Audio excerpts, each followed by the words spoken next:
Hey everyone, welcome to the CSI Secret Store community call. This today is June 24th, 2021.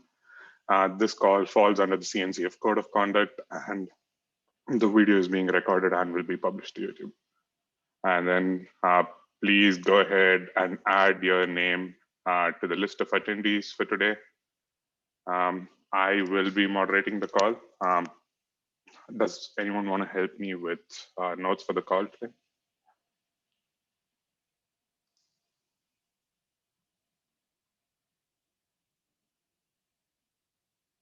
Okay. If no one else, I could do it. I just want to see if anybody else wanted to take a stab. I can do it. Oh, nice. Awesome. Cool. So let's jump into the agenda. The first one is an item that I added. So basically, it's a demo for the rotation using the CSI driver requires republish feature. So I wrote up a small design doc for it.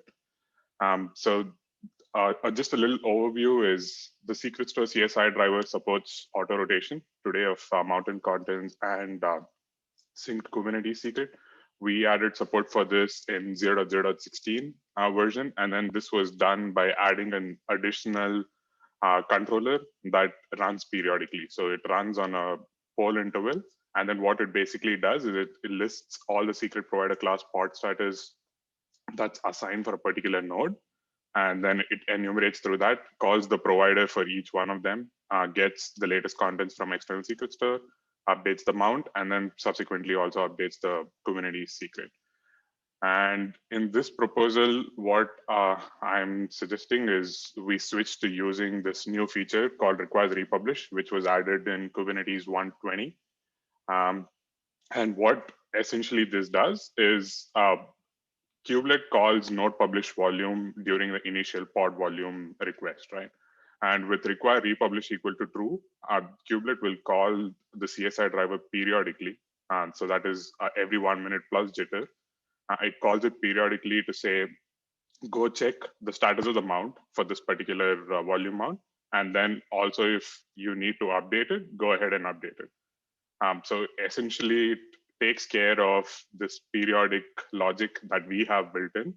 And also this requires republish is what is being used today in Kubernetes for other resources that get mounted into the pod. So if you mount a Kubernetes secret as a volume in the pod today, and then if you update the Kubernetes secret later, this reconcile loop that is in kubelet is what updates the mount with the latest secret. So basically, we are trying to use the same feature that has been battle tested in Kubernetes for a while now. And then this feature was added in 120. It requires a feature flag in 120, but from 121 onwards, there is no feature flag required. And in terms of the implementation details, like the first thing is in the CSI driver, we need to enable this to let kubelet know that it needs to call us periodically. So for that, we need to set require republish equal to true. And then in the node publish volume implementation, today, when the volume is already mounted, and if kubelet calls us, we say the volume is mounted and then just return early from the call. But instead, we need to go through the entire node publish volume and then call the provider to get the contents, write it in the pod mount. And then we create secret provider class pod status at the end of node publish volume.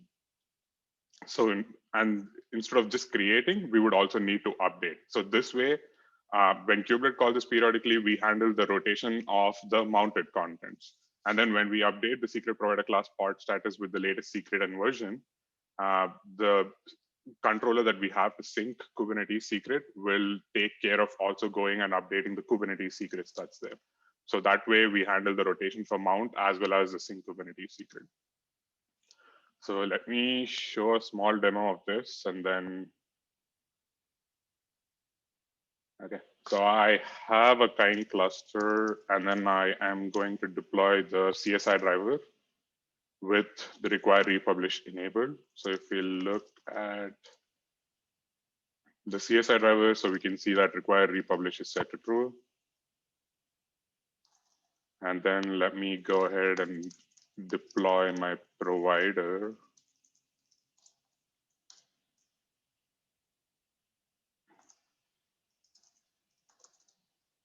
Okay. And then if we just look at this pod really quick,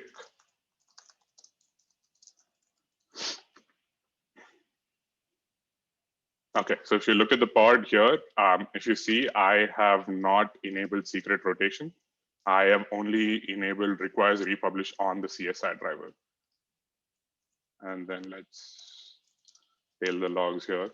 And then I have a secret provider class and a pod spec that's already defined.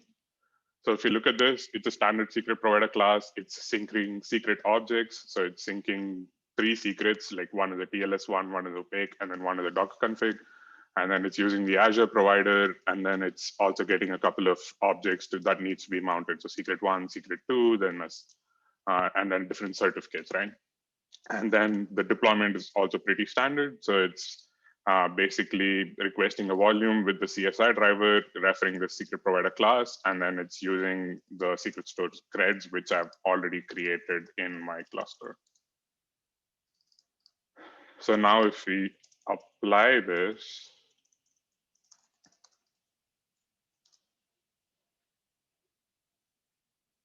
okay, so if we now when the logs are tailing, we can see that we got the initial mount request for the pod.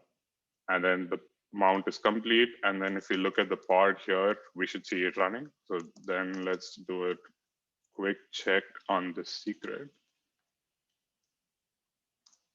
Okay, so this is my current secret that is in the pod. And then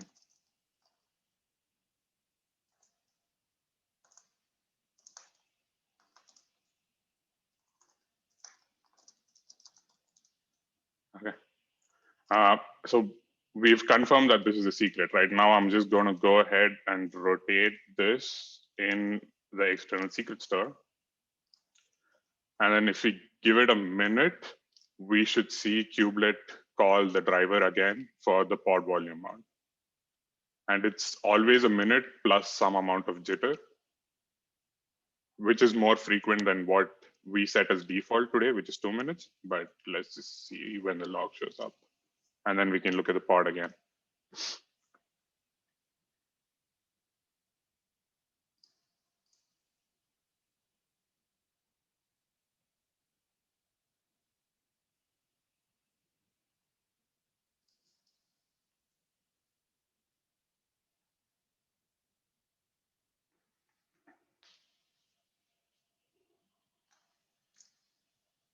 Okay, so if we see now, we can see that we were called. And then so basically we said the volume is already mounted, but because of the changes that I have, we also went ahead and called the provider again to update the mount. And now if we look at the pod, so we can see that this value has been updated to the latest. And then let's also check to see if the controller updated the secret.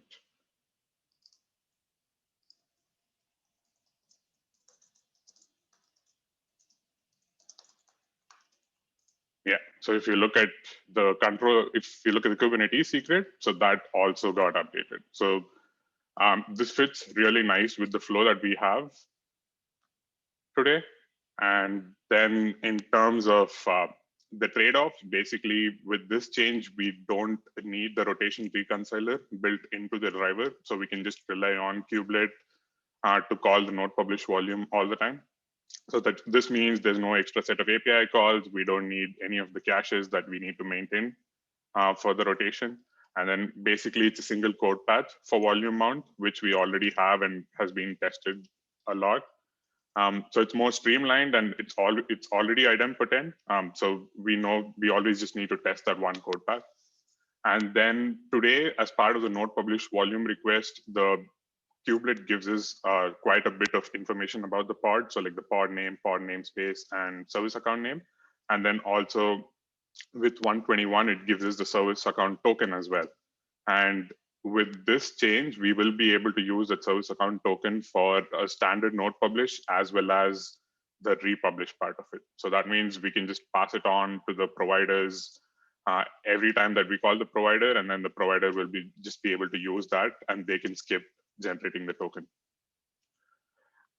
And then the one of the big caveat is the CSI driver is supported for 116 plus, but requires republish is only available from 120 plus. So that means there is a period of time that we still need to support the rotation reconciler in the CSI driver, even if we have requires republish as an option.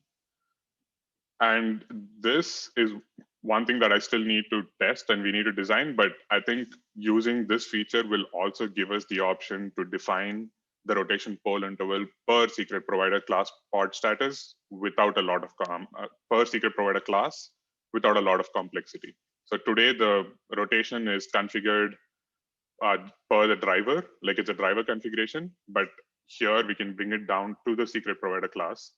And then we can just use the last updated time on the SPCPS and decide if we want to go ahead with the rest of the node publish volume or just skip right from there. So I think like this opens the door for that particular thing. And then one thing I added was we also just need to test what the impact is in terms of the republish time if there are a large number of volumes within that single node. So that is one thing that I need to test. But yeah, it's the gist of it. And that was the demo. So are you saying that the poll interval or the republish interval is not configurable on Kubernetes? Yeah, it's not configurable. So the proposal here would be to have the driver check something in the secret provider class and only do the remount to the plugin based on that value. Right. So yeah, every time I would think that's gonna be important because there are customers who have like tens of thousands of instances, and you know, because there's some billing, fractional cent billing per API call, but it adds up over like a day or a month or whatever, and it could be quite expensive if that feature is not in there. Right. You were going to say something, I cut you off. Sorry. I actually forgot. But I think, yeah, I mean, right now it's on the driver level, right? And then like providers do kind of caching on the provider end for the same particular reason that they don't want to make too many calls. But this does give us that flexibility. Yeah, that would be a good addition. That'd be huge, actually. Yeah. Any other questions? Yeah. Are we meaning, is this feature meant to phase out rotation after 1.20? Like we're relying on this feature moving forward?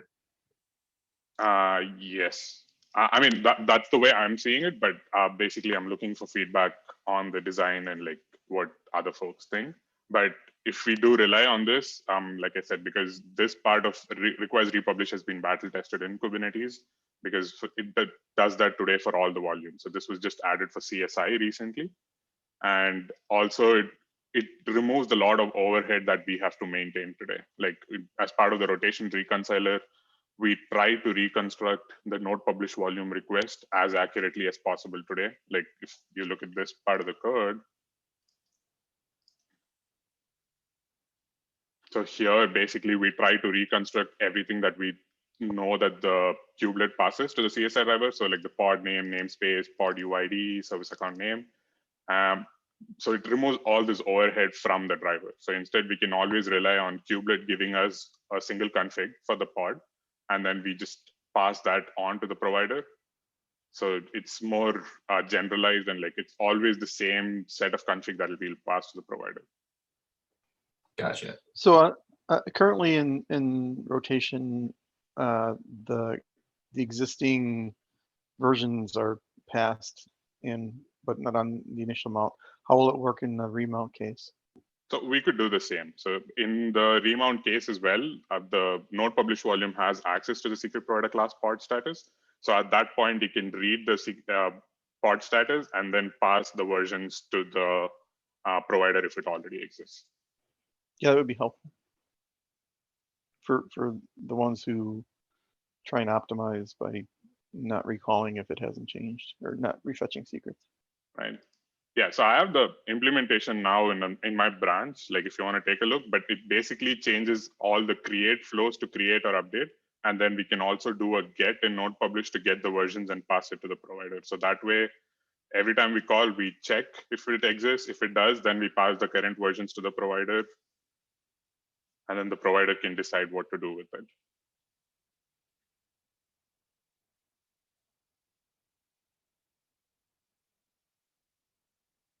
Okay, if there are no questions. So Sorry. I just have one last question regarding, obviously this means like, we could use the mount for rotation, therefore, there's no need for the rotation reconciler, right? So the other proposal where we're saying we want to decouple the volume mount, if we do decide to do that down the road, how, I guess it's, there's no, we don't foresee anybody using it together because that would be a mess, right?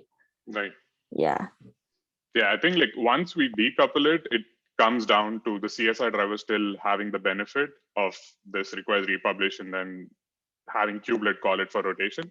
But the decoupled sync controller will have the rotation reconciler. So like it doesn't even have to have a rotation reconciler per se. It's just more that it requeues the item more periodically, and then it'll do a create or update.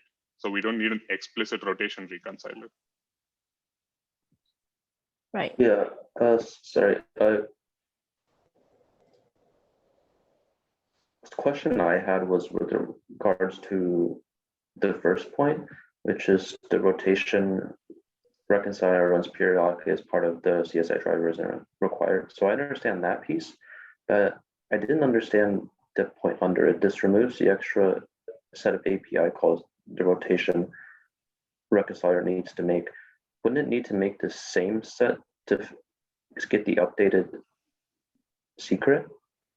So today, in terms of, today we have, we're working towards that change, right? Like we're trying to switch to controller runtime cache for the sync controller and rotation. So we maintain a common cache for pods, secrets, which are created by the driver, and then secret provider class pod status. But there is also this additional cache that we need to maintain for node publish secret ref. So we basically establish a watch connection and then we're watching for events, and that's how we get the node publish secret ref in the rotation reconciler. But if we switch to this feature, kubelet already gives us the credentials from that secret. So like that call is no longer required. Like we can just rely on kubelet giving it to us all the time, and just we pass it on to the provider instead of doing all these extra set of operations. Okay, and then when the secret is updated, how does the kubelet get the updated secret? I guess that's the part I didn't get. So which secret are you referring to the secret the driver creates or the driver is using for the mount? The driver is using for the mount. Yeah, so for the secret that driver is using for the mount, it will call you during the next republish. So even if you see today, if you go and update the node publish secret reference, nothing changes, right? Like the rotation reconciler picks it up in the next periodic update. And similarly, kubelet will give you the latest credentials in the next periodic update. So basically this shifts the API call from the rotation reconciler to relying on what kubelet already has today for the node publish secret ref. Okay, makes sense. Yeah, I was just going to say that it really complements the token request like PR that I think Micah has out. Where like right now the GCP provider has to have permissions to get the like service account tokens of pods. Like there's some security benefits of it too, if like we can remove those permissions from some of the just we can remove a bunch of RBAC roles for being able to access secrets or create tokens for pods. So right. I'm a fan. I love this proposal for the record. It's so much cleaner.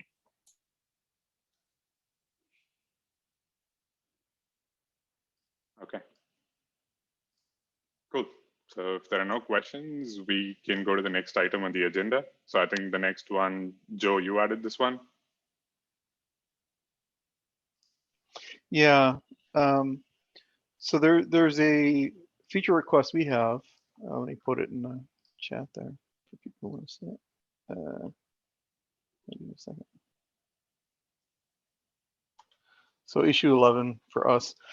The customers are, so it's natural for our customers to store their secrets as JSON, JSON blobs. Our secrets can be in any format, but most of our customers are storing it in JSON format for various reasons. And what they would like to do is when they're setting Kubernetes secrets through the driver, they would like to be able to parse out, like for example, if they have username and password, they would want to set a shell variable for username and a different shell variable for password. So they would like to parse out the various fields in the JSON and set them in, for example, the environment variables. Now I've noticed that, well, even the poster in this issue pointed out that Vault, the Vault provider, does this in the provider, and I'm wondering if there is a reason it's not done in the driver itself, and if there's a reason not to do it, or if people have objections to doing that way, or if we want to do it that way, because it seems like that would be more natural. We wouldn't have to fetch the secret multiple times if they want to set multiple fields, and doing it in driver makes it available for everybody. Otherwise, each provider will have to implement this separately. So I'm wondering what everyone's opinion on that is. Yeah, I took a look at this, and I think it depends on whether or not the mapping, like, I think the proposal there is really a driver feature request. Yeah. But it. Well, this would be if we do it in the driver, yes. Oh, I didn't see this doc. But well, this was a follow-on. If there's no objection doing it, how various ways it might be done in driver. Chris wrote this up. Yeah. So I think it would be easy to do in the driver for syncing secrets, of being able to, but in terms of mapping like the external secret to files. So if there are customers that want to be able to do this with the files and the file system, then I think it's harder to do in the driver. Yeah, the request we got was specifically for setting environment variables. And yeah, we weren't, that would be a side effect if they wanted to set the environment variable and we implemented it in the provider. That would be the side effect, that it only sets the one JSON value in the mounted secret also, which might be what they want, but I don't think most of them want that. So I had a question, right? Like today when they get the JSON in the file mount, so they don't actually use that. So they're just doing the mount for the sync as Kubernetes secret, right? Like so that they can use as environment variable. Yeah, well, in this case, for these guys, yeah, some of them actually use the JSON. They parse it in their application and use it. Some of them never even see the secret because there are other components that they can use that parse the JSON for them. Like there's a JDBC driver plugin, for example, that, or wrapper, that will parse it and pass it on to JDBC. So they would never see it.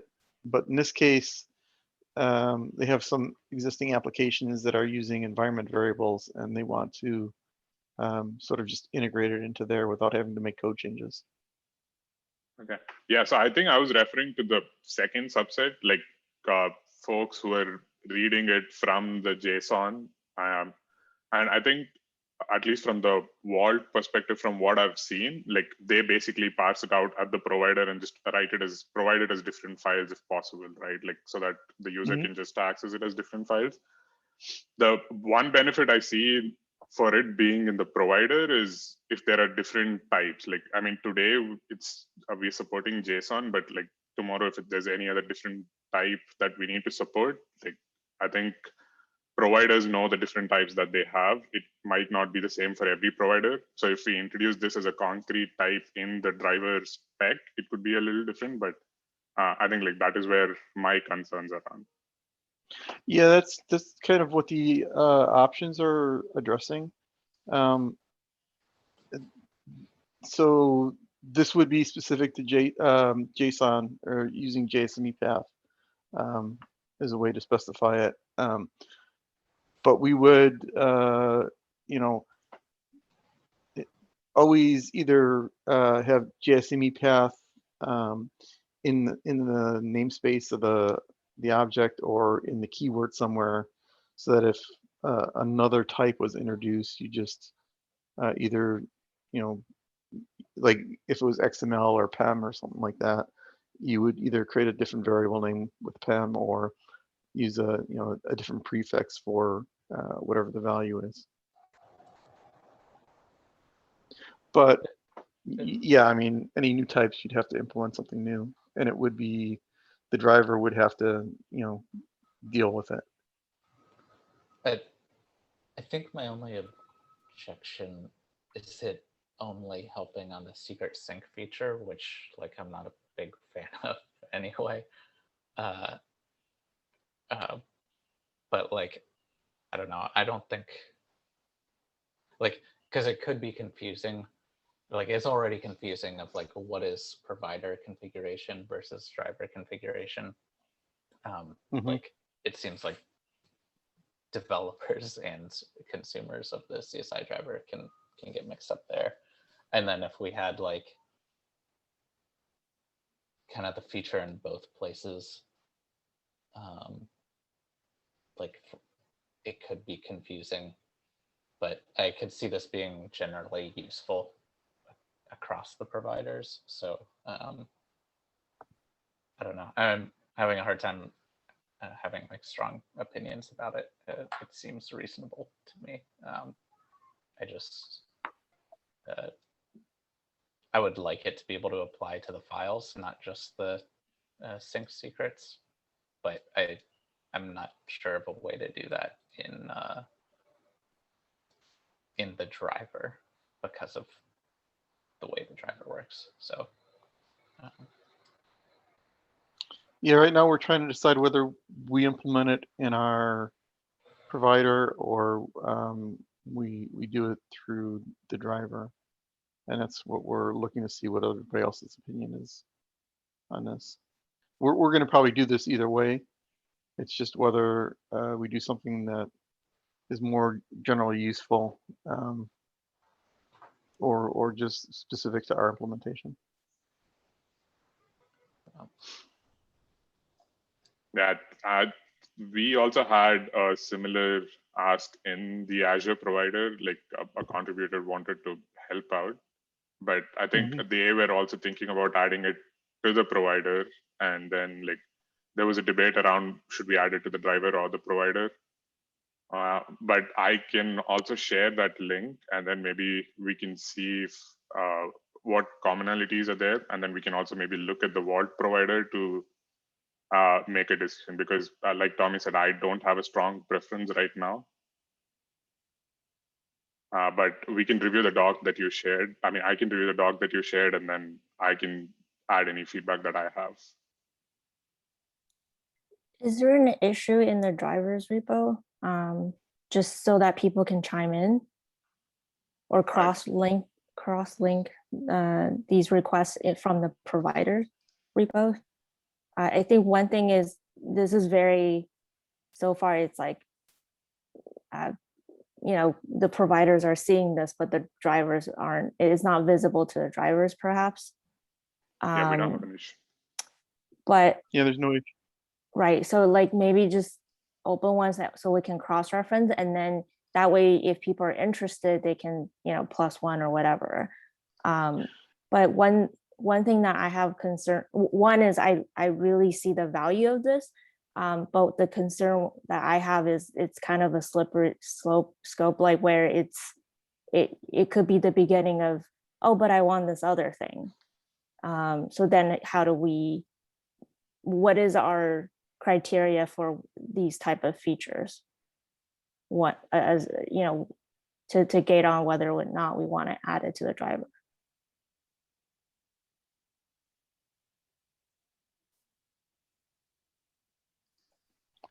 Yeah, I don't know what the criteria would be for other features.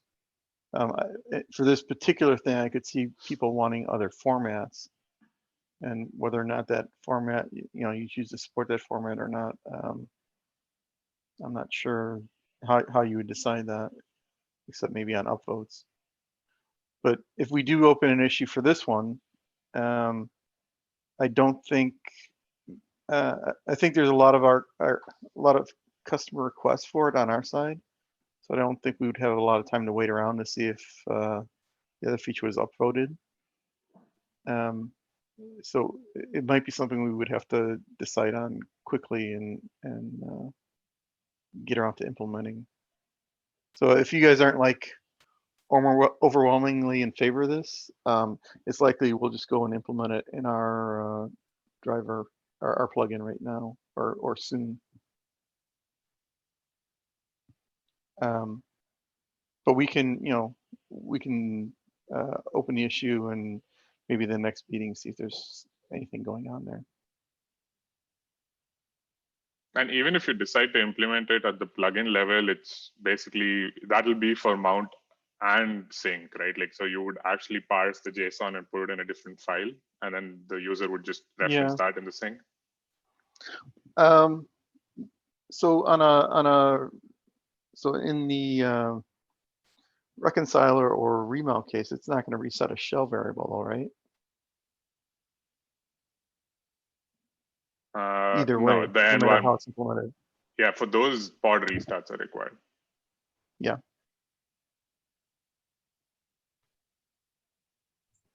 For what it's worth, I do agree that this this sort of feature probably belongs in the provider, because what you're going to pull out of a secret's contents is very kind of heavily coupled to the upstream provider that you're talking to. And we do have quite a nice kind of clean separation of concerns between driver and provider, as with files being the interface, and this would kind of muddy the water on kind of what each half is responsible for there. But that said, I don't have strong opinions against it going into the driver. It just feels like a provider feature to me personally. Okay. Well, we'll open the issue on the driver, and we'll probably go from there and make our decision. Doesn't sound like there's a lot of overwhelming support or desire for this at the driver level, or at least not from the community here. So it sounds at this point likely that we'll just implement it in the provider, but I guess we'll give it a little bit more time and see what everyone's opinion is on that. Thanks.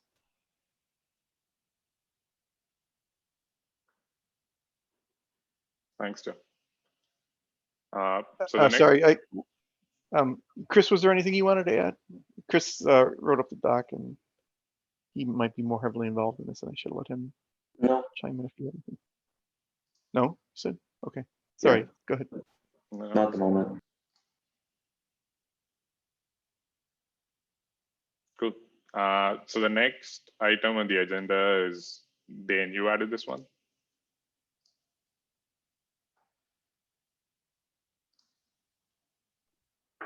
Yeah, that's me. If it's okay, can I go ahead and share my screen? Yeah, sure.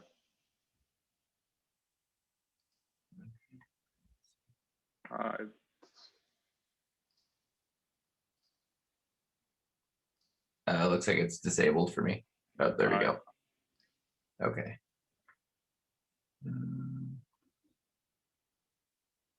Can you guys see? Yeah. Yeah, so last time when we kind of talked about this, it seems like it was best to just narrow the focus down to the secret objects instead of trying to also implement a wildcard feature in the parameters section of the secret provider class. So I kind of just focused on a way to not have to list out every secret in the secret objects property on the secret provider class. So my design proposal is that when the user is listing out all the secrets in the parameters field, they can also add a secret list to add that secret to. So in this case, we're adding both of these secrets to the DB creds list. And then in the secret objects, they can just reference the list, and that will be transformed to fit the shape that is already existing, which is just the data property with the key and object name properties. So it's just like a transformation of the YAML. And I can demo it here.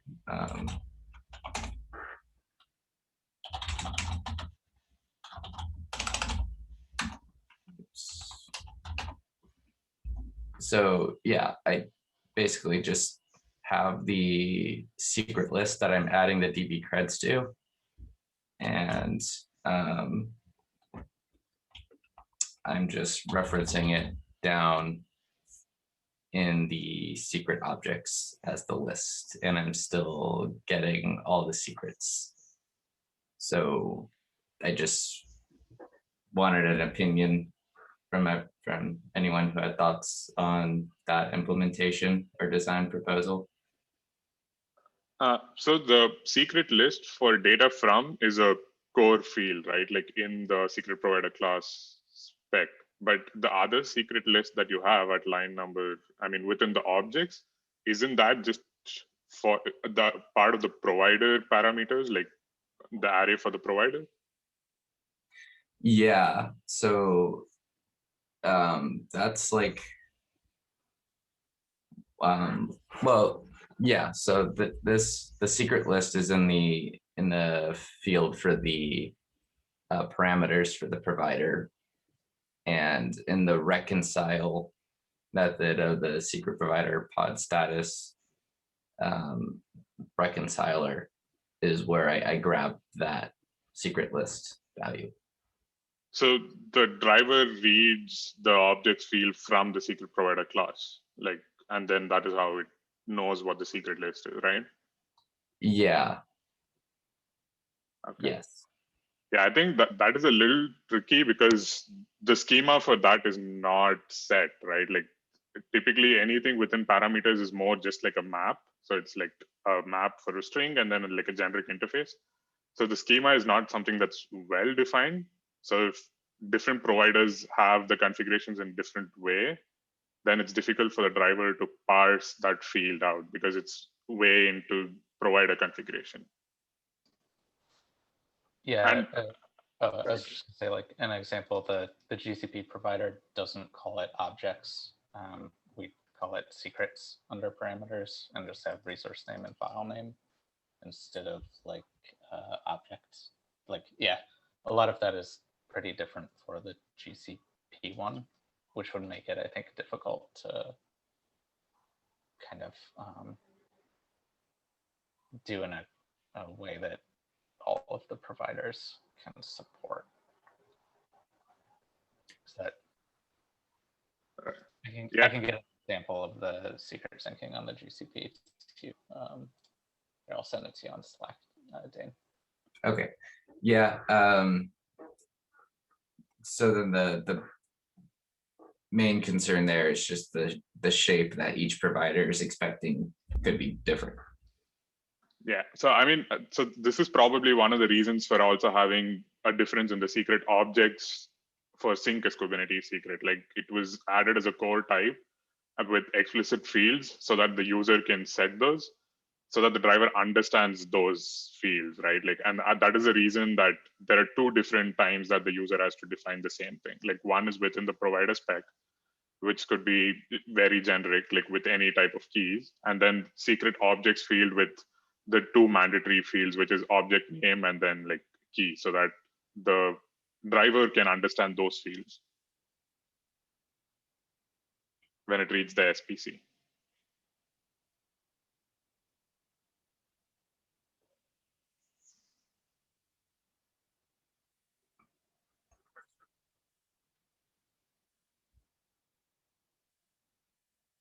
Sorry, I'm just processing a little. Okay, so then what kind of recommendations could you think of to modify this that would make it a little more like generic or usable, regardless of what provider is being used? I guess that's where I'm getting stuck.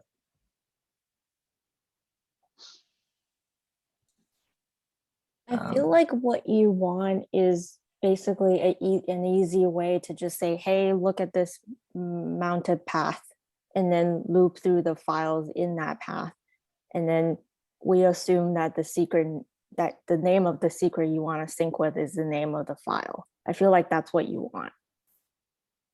Like an easy way to just say, use everything in that path. And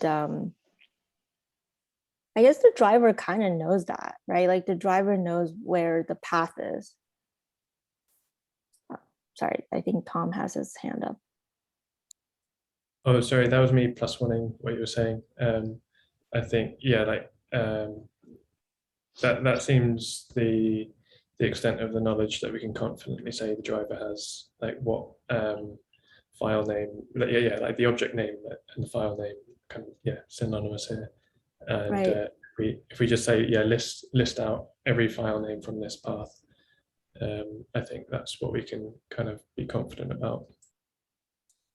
Yeah, so if we can assume that you want everything in the file path to be mounted and the object name is like the secret name is exactly the object name, then potentially you could just do it in like a wildcard format, but I'm not sure if there's some like how would you know the secret type?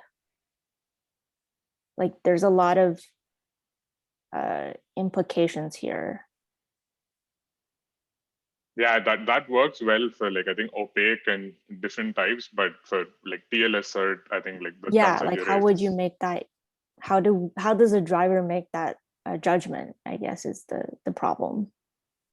right? I mean, they could still specify the type. I'm not understanding the problem there. Oh, I think what Ding wants is like a simple way of saying, hey, for the number of files in this path, I want to sync everything so that you don't have to like loop through them, specify one by one. But the problem with that is the driver does not know what type of secret you want to create out of those content, right? Does that make sense? Wouldn't you still specify like the secret name and the type in the, like you would just say TLS and then it would expect certain TLS.key in the folder? But right now we do, right? Right now we expect the user to tell us exactly what type and the name and the mapping, right? We have to do it one at a time.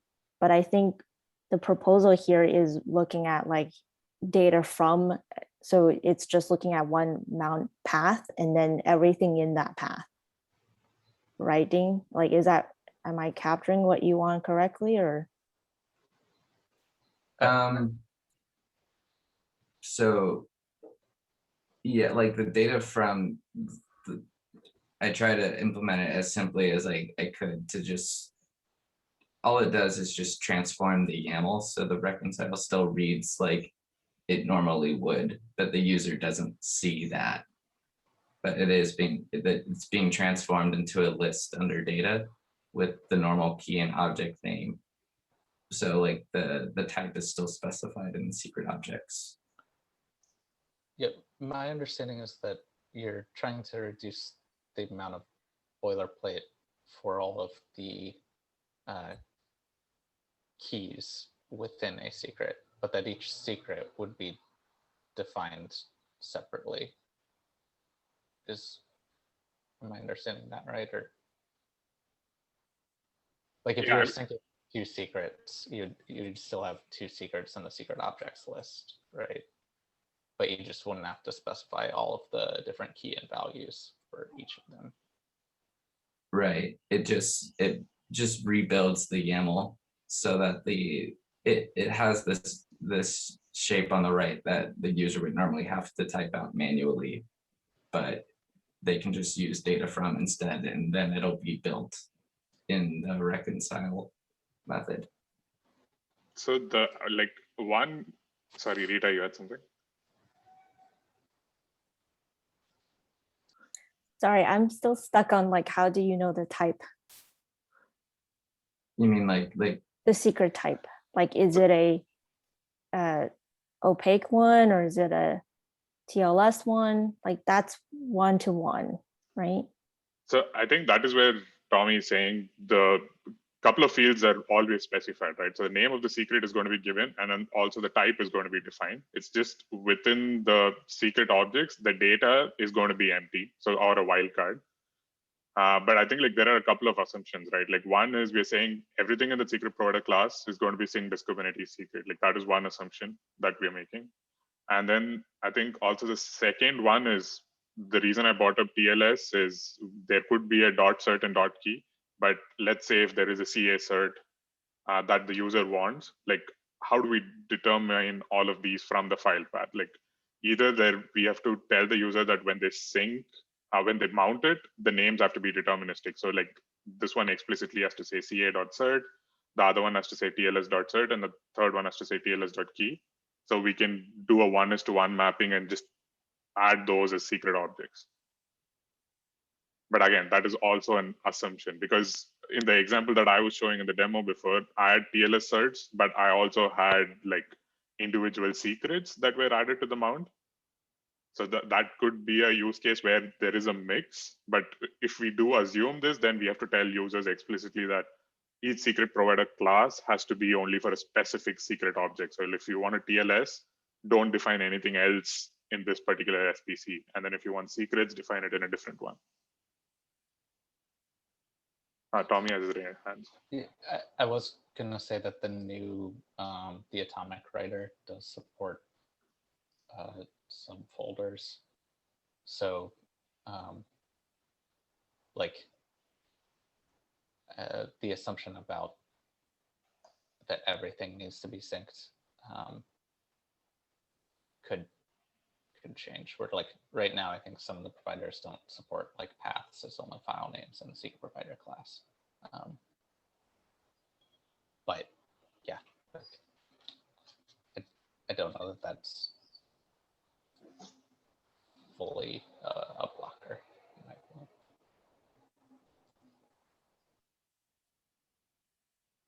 Okay, just in the interest of time, we have 7 minutes and 3 more agenda items. But in terms of action items, Dan, what do you think would be the good next step? Do you think we should add whatever we discussed today in the design doc and then go over it? Or do you think we should add to the GitHub issue? What would you prefer?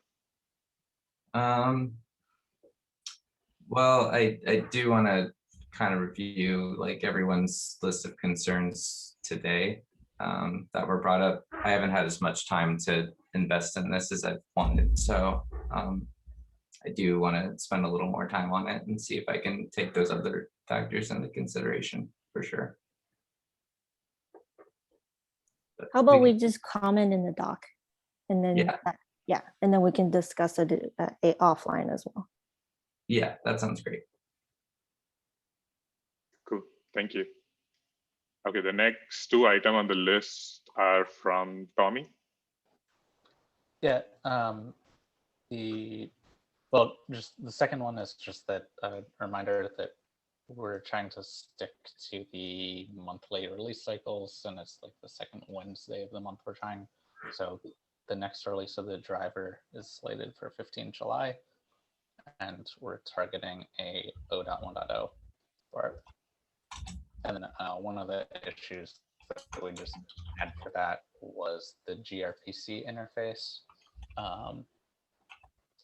So I went through and I checked, and it seems like we've got providers that support it through a feature flag for Azure Vault and GCP, and then AWS I filed an issue for. So just wanted to see if see what AWS thought about it, and if they needed any help or had any questions. So. Which feature were we talking about? Is this this isn't just the support for Helm, right? This is No, this is instead of the providers like writing the files directly, yeah, to respond with a view of the file system. right. And Am I still sharing my screen? Yes, I see it. Okay. Okay, cool. Right. Yeah, we saw this. We were just planning to implement it when we got a chance as a feature flag. We don't have a schedule for it at this time. The only concern was what we talked about a long time ago, or well, a few meetings ago, about the fact that we have that optimization where we don't write the secrets out again if they haven't changed. But I think you addressed that, right? Yeah, I've in the design doc, I can post a link to how I tried to address it. Was no, not there. The providers can return just an empty response. So list, yeah. But I think it would be a partial response, right? No, partial response or partial writes, like the way that the file writing library works is it does a diff of the file system and the intended state. So it always needs the intended state. But if you return an empty response, it won't do the write. So if like one of 100 secrets change, you would need to fetch, the 100 secrets. But in the case where nothing changes, you could keep the optimization. Did that make sense? Yeah, I understand what you're saying. I don't think we would probably want to do that. We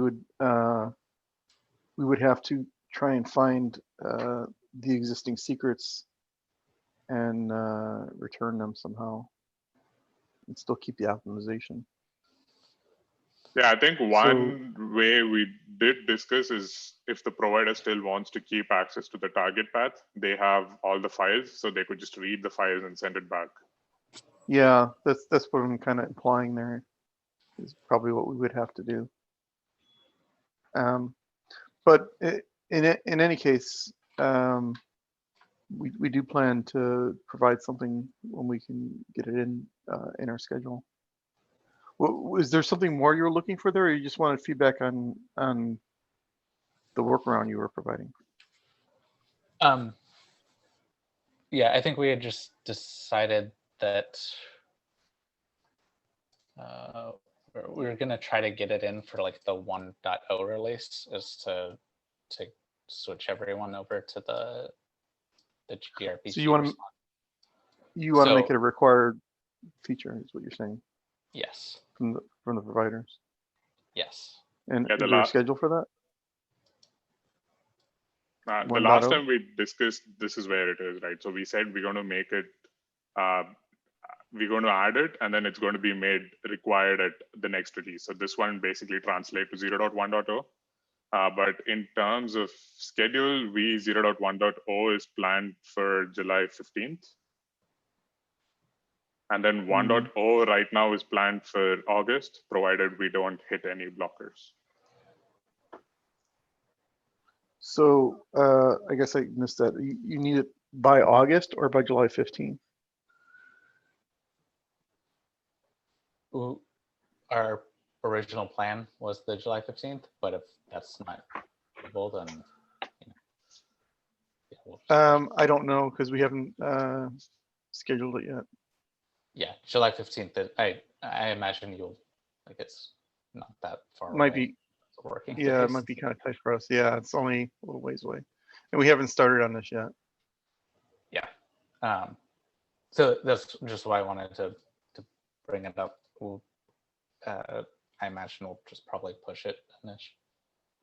Yeah, I Yeah. think that, or the other option is the provider can also say till which version it works right now. So like an AWS provider can say like the current provider version works with 0.0.23, and then support for v0.1.0 is in progress. Like I think that is also another option.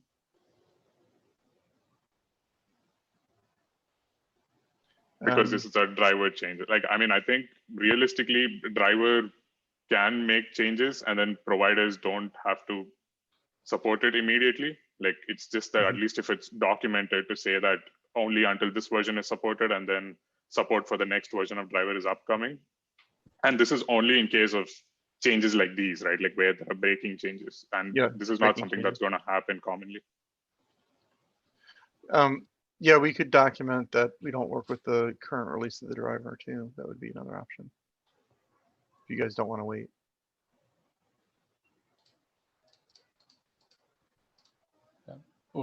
I think we're at time here, Nish. Yeah, but We can. I can stay on. Keep going, but yeah, I just wanted to call that in case anyone else. I mean, the last one is hopefully quick. I just want to make sure there were some Helm 3 CRD changes that went in, and I think we want to ship 0.1.0 with that, right? I'm just kind of curious if we could make sure that the upgradability of CRDs could be included in as a 0.1.0 blocker. Yeah, I think like I looked at some of the projects in Kubernetes 6, and like one of the most common approach for CRDs upgrade with Helm is have the user do a kubectl apply before they do an Helm upgrade. So kubectl apply of the CRDs directly from the Helm charts, and then a kubectl upgrade, Helm upgrade to upgrade all the control plane components. Right. So that's definitely, you know, it is what it is. Like that could be a one option. The other option could be put that logic in like a pre-install hook so that you're doing it for the user as opposed to users will find out it's a problem after the fact. Okay. Yeah, I mean, I think we are moving to Helm 3 with this release, right? So this still requires a clean install from the user, because if they just try to do an upgrade from what they have today, the CRDs will get deleted anyways. Sure. I mean, we can decide if this has to go in 0.1.0, but it would be nice if it did, is my point. Okay. Yeah, I have an issue open for that. I mean, we can certainly take a look and see if we can get this included 0.1.0. Do you want to add the milestone to that one? Nice.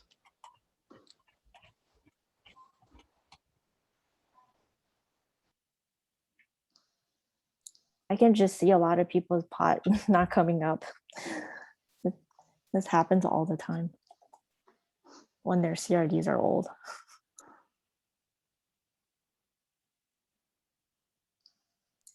Okay, Yeah. thank you. Awesome. I think we're done with the agenda, and we are also 4 minutes over time. So thank you, everyone.